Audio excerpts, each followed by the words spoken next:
বন্ধুগণ নমস্কার। প্রথমে আমি অনুরোধ করব আপনারা আমার চ্যানেলটি সাবস্ক্রাইব করবেন, ভিডিও লাইক এবং শেয়ার করবেন। আমি মূলত দেশ বিদেশের খবর আমার এই চ্যানেলে আমি জানাই আপনাদের জন্য, এবং এটা আপনারা নিয়মিত শুনলে আপনাদের অভিজ্ঞতা অনেক বাড়বে। এখন এই মুহূর্তের আজকে যেটা মস্ত বড় খবর, সেটা হচ্ছে আফগানিস্তান পাকিস্তানে আবার একটা ভয়ানক যুদ্ধ শুরু হয়েছে।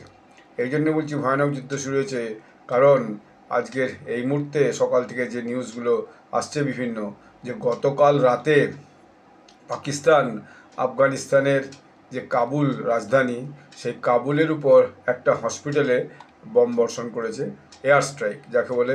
ওই আপনার বিমানে করে যে সেখানে বম বর্ষণ করেছে। এখন এই বম বর্ষণের ফলে কী হচ্ছে, সেখানে যারা হসপিটালে ছিল তাদের 400 জন লোক মারা গেছে বলে বলা হচ্ছে। সমস্ত খবর এটা বলছে, আমি কোনো একটা খবর বলছি না। বিবিসি, এনডিটিভি ওয়ার্ল্ড এবং বিভিন্ন news agency, Times Now, Hindu, Money Control সবাই বলছে যে এরকম একটা ঘটনা ঘটেছে।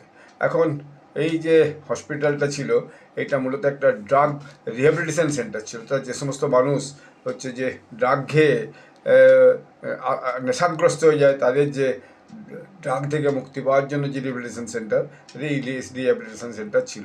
এবং এর উপরেই পাকিস্তানের ইয়েতে করে এয়ারফোর্স যে সেখানে বম ফেলে, এবং গতকাল রাত্রি 9টার সময়, মানে আপনার সোমবার রাত্রি 9টার সময়, ফলে সেখানে এই 400 জন যে রোগী ছিল তারা মারা যায়, রোগী, এবং প্রায় 250 জন হচ্ছে যে সেখানে এতে ইনজিওর্ড হয়েছে, এবং তার প্রচুর ফটো ভিডিও এসে গেছে। এটা লোকাল মিডিয়া ওখানকার রিপোর্ট করেছে।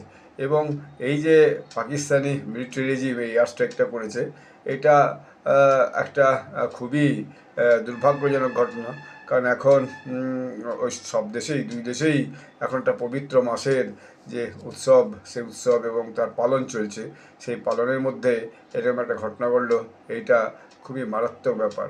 তো এইটা একটা যে কাণ্ড ঘটেছে, সেটার উপরে এখন সবাই মন্তব্য করছে।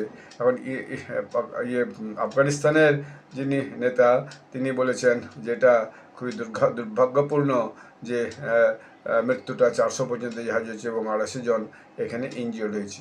এখন এর ফলে যা হয়, আফগানিস্তানের পক্ষ থেকে জানানো হয়েছে যে এর উপযুক্ত বদলা এইভাবেই নেওয়া হবে। এখন কদিন আগে আফগানিস্তান থেকেও কিছু ড্রোন হামলা পাকিস্তানের উপর চালানো ছিল।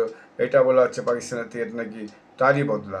এখন এরপরে কীভাবে যে আফগানিস্তান আবার এর প্রত্যুত্তর দেবে, এটা বলা বড় মুশকিল। কারণ এইটা তাদের কাছে একটা মস্ত বড় ধাক্কা। এবং এখন পর্যন্ত দেখা যাচ্ছে যে এমন মাটির সঙ্গে মিশে গেছে হাসপাতাল, যে 65টা মাত্র বডি নাকি সেখান থেকে বের করে গেছে, বাকি সব বডি কিন্তু বের করা যায়নি। এইটাই হচ্ছে একটা সবচেয়ে বড় দুর্ঘটনা এবং দুর্ভাগ্যের ব্যাপার।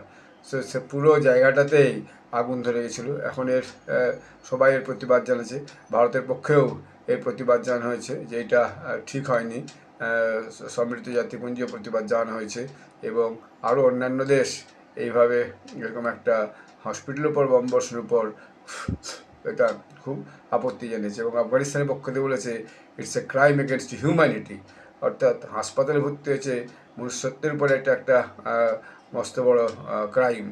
মানে সাধারণভাবে যুদ্ধবিগ্রহে হাসপাতাল, স্কুল, জলের কেন্দ্র, এই সমস্ত আক্রমণ করা হয় না, কিন্তু এখানে কিন্তু সেরকমই একটা আক্রমণ করা হয়েছে, যেটা আগামী দিনে আবার একটা দুই দেশের বড় যুদ্ধের ইঙ্গিত বহন করছে বলে বলা হচ্ছে।